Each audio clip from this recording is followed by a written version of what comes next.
God gave me you to show me what's real. There's more to life.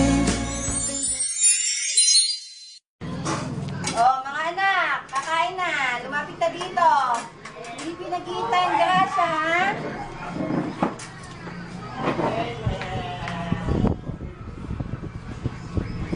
Lord, salamat po sa food. Amen. Kain na, kain na.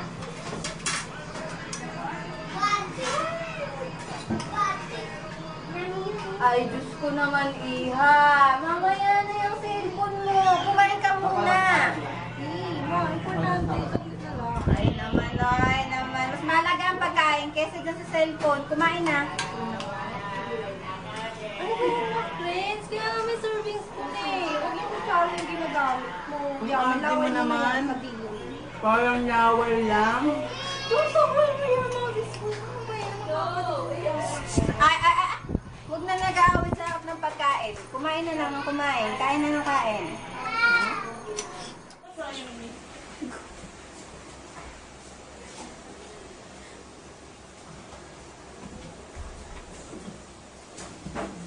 Hoy, Makrens! Ano ba naman yung kakakain mo na matutulog ka na kagad? Hugas mo yung plato! Mamaya na po. Ay, nako, Diyos ko. Ngayon na! Tayo! Bangon! Mamaya na. Inaantok pa ako eh. Ano ba naman yan? Kakakain mo lang, ah! Oo nga, pero mamaya na. Tulog na naman mamaya. Bangungutin ka sana. Ay nako, bahala ka dyan. Ewan ko sa'yo.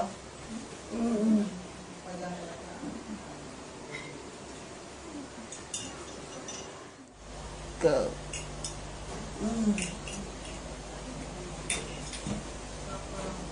Si nanay lang, puro na lang utos. Makapanood na nga lang.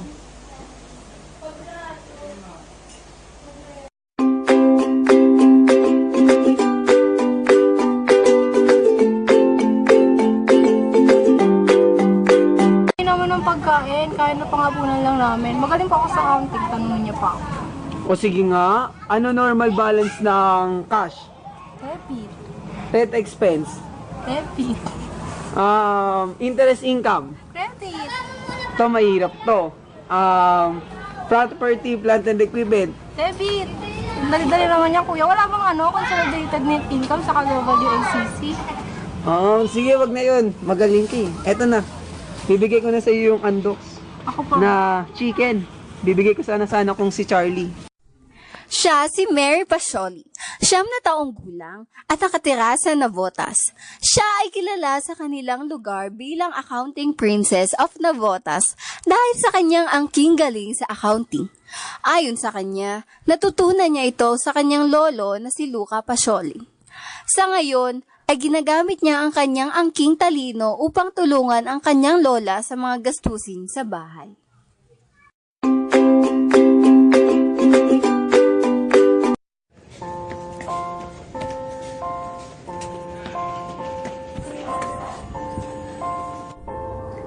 Ang gwapo ng pader.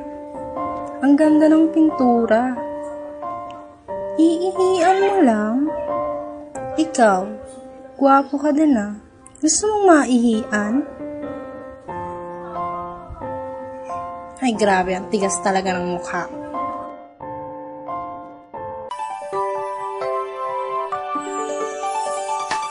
Inaanyayahan namin ang kagalang-galang na si Baby upang tumulong sa paghahanap ng Good Samaritan. At upang ito ay mas maging kapani-paniwala, aming binago ang kanyang anyo.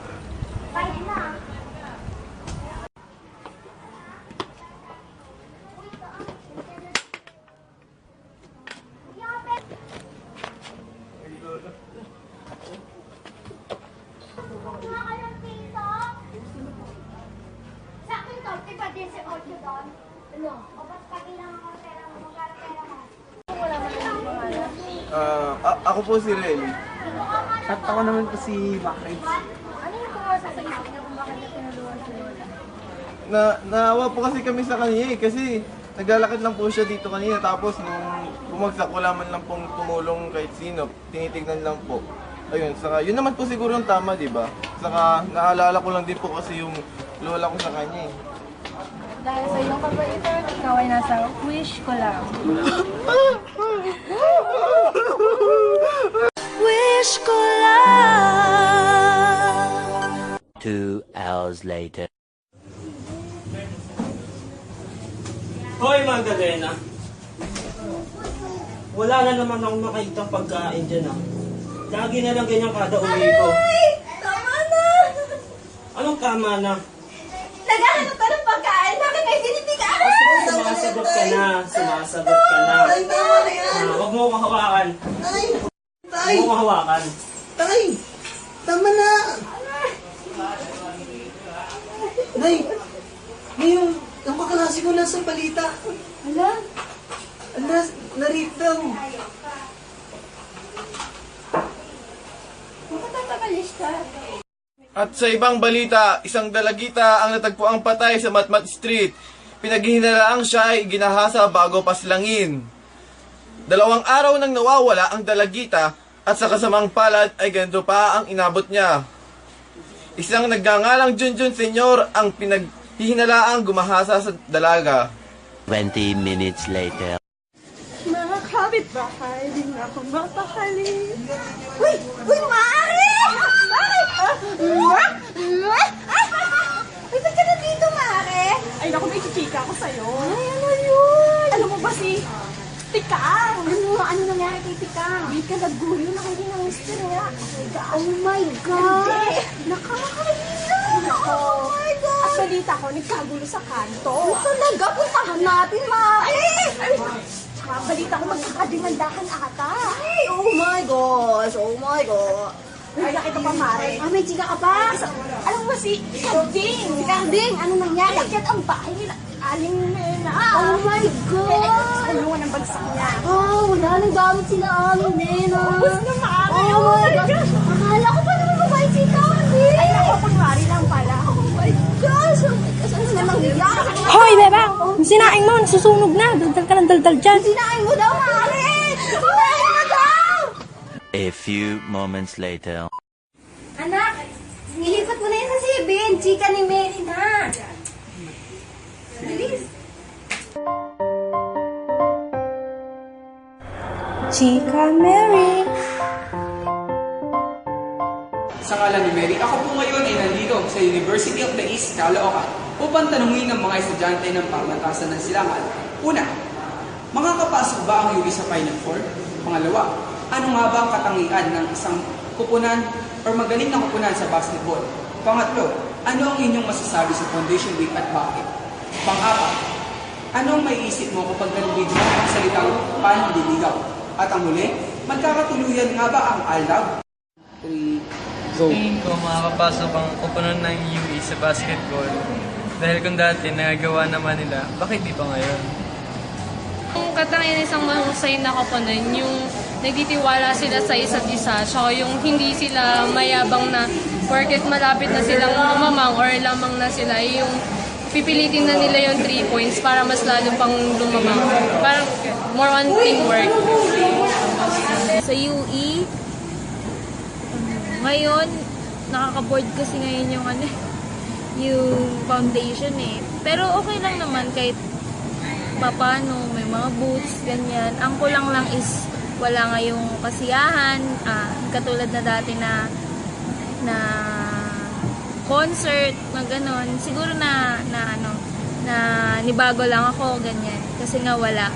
Maganda yung 69th Foundation Day ng UE dahil mas lalong maraming groups. Panliligaw, siguro yung pag sinabi ko kasing, medyo old school kasi kapag sinabing panliligaw is getting to know each other. Pero, kasi syempre manliligaw ko kapag kilala mo na yung tao or else, or may background ka dun sa tao. Pero, siguro panliligaw, parang bukod sa kilala mo yung tao, parang binibigyan mo rin ng magandang connection yung isa't isa sa inyo. Si Yaya at si Alden. Kung magkakatuluyan sila, sana, kasi fan ako nun eh. Kinikilig din ako sa kanilang dalawa. Sana totoo. Nagtanong din kami sa isang profesor tungkol sa kanyang nasa isip at paniniwala tungkol sa mga bagay-bagay.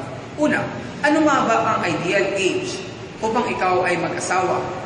At pangalawa, ano nga ba ang katangian ng isang ideal partner? Siyempre, hindi mo naman napipili yung tao mamahalin mo. Kasi ang puso naman tumitibok yan. Pero kung sana nakakapili ako, hindi ko naman kailangan na masyado maganda. Hindi ko rin naman kailangan na masyado matalino. Gusto ko lang, yung mamahalin akong totoo. Yung hindi ako iiwanan. Yung kahit nawala ako lang. In short, loyal. Tapos, kahit na naghihirap na kami, kaya mag-tiis basta kasama ako. Yung gusto niyang tumanda kasama ako. Na kahit ang tagal-tagal na, hindi pa nagbabago yung pagmamahal niya sa akin. Sa akin, kung gusto mo talagang makita lumaki yung mga anak mo or magiging anak mo, mag-asawa ka ng maaga, 30. Pero sa akin kasi, dahil may mga ina-achieve pa akong dreams. So kung makapagpunta para sa sarili at para sa pamilya ko, hindi ko muna nilalagyan ng limit.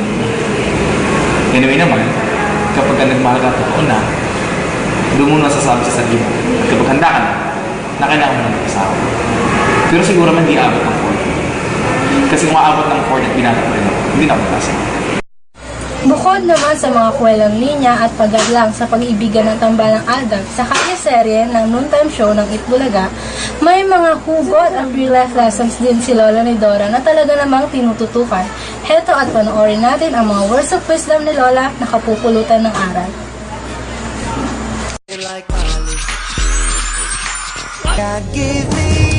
Hook na hook ang marami sa hit serie ng Itbulaga.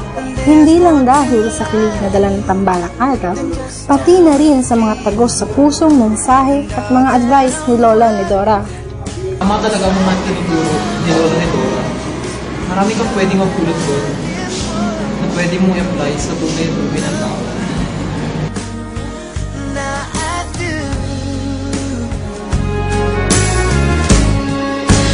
God gave me you.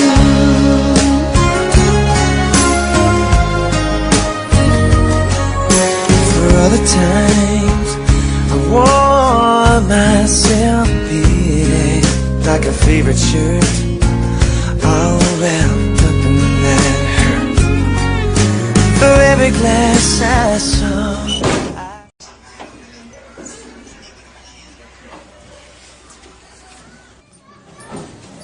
Yaya, maiwan ka dito. Rohelia, halina. Tulad ng sinabi ni EJ, kinapupulutan ito ng aral, nagsisilbing inspirasyon sa karamihan. Rohelia, hawakan niyo si Alden. Masarap ang inspirasyon. Lalo ka na, Alden. Huwag lang minamadali. Lahat ng bagay ay nasa tamang panahon. Hindi lahat ng bagay, instant noodles. Lalagyan lang ng mainit na tubig, pwede nang kainin. Ano to? Fansign lang, love na? Text lang kayo na? Ano to? Rogelio, pumaypay. Initan ako. Pwede naman gamitin ng puso. Pero, huwag naman kalimutan ng isip at utak. Oo, kayo, ikaw. Tandaan nyo, ang pag-ibig ay hindi nababayaran ng salapi. God gave me you to show me what's real, and there's more to life than just Chika Mary.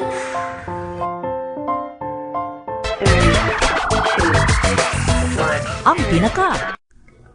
Alright guys, before we proceed to the second one in our list, mag-recap muna tayo from number 7 to 3. At number 7, kapag kumakain ka ng isaw, balut, fishball, tusok-tusok, dugo. At number 6, kapag gumagamit ka ng banig. At number 5, kapag gumagamit ka ng abaniko. Number 4, kapag gumagamit ka ng kulambo. Number 3, kapag kumakain, gamit ang kamay. And now, we're down to our number 2. Pinoy ka daw kapag gumagamit ka ng tabo. Tabo, also known as a dipper, is the Filipino hygiene tool used for anal cleansing, bathing, and even cleaning the floor of the bathroom. Hindi kasi talaga sanay ang mga Pinoy kapag walang tabo. Kaya mapapansin mo, kahit may mga shower mga yan, tabo pa rin ang hinahanap nila. Tsaka kasi parang pakiramdam mo may kulang, iba talaga ang feeling kapag may tabo. Many Filipinos actually prefer using tabo rather than toilet paper since toilet paper is considered to be inadequate or even dirty. The tabo could most commonly be found in the provinces, though it is also widely used in the cities. These are the most popular public transportation in the Philippines. They are known for their crowded seating and kitsch decorations, which have become a ubiquitous symbol of Philippine culture and art. Ang Pinaka.